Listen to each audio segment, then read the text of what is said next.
Meron akong puzzle na ipapasolve sa inyo. Yay, At sa inyo puzzle. rin, mga I-Believers. Subukan nyo to. Maglabas na kayo ng 4 na 5 piso at 4 na 1 peso. Now, ito yung starting point.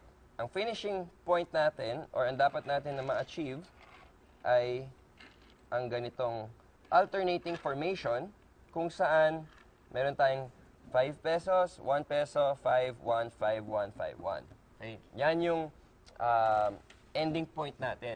Reach your goal or the ending point in 4 moves. Pwede nyong igalaw up to 2 moves at a time. Okay, ako, tatry ko. Okay, the Ay, brave game. soul. Ano nga dito? Ito, color mo. Yan. One. That's 1 move. 2. 2.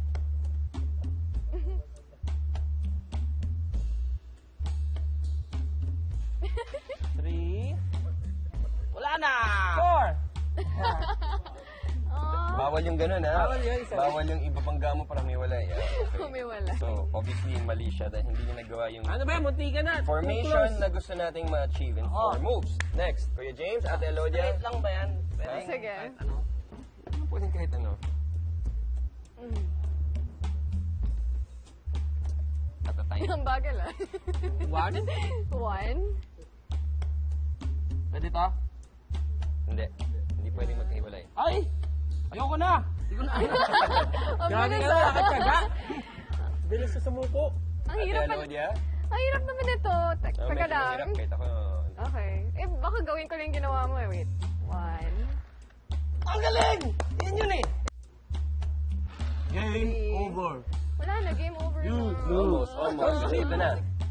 I will tell you how to solve it. Medyo... How to solve it. Ito, I believers, this is a game of logic. Okay? Okay. So, 1. 1. Parang, ano, ha? Ano? Kaya ba?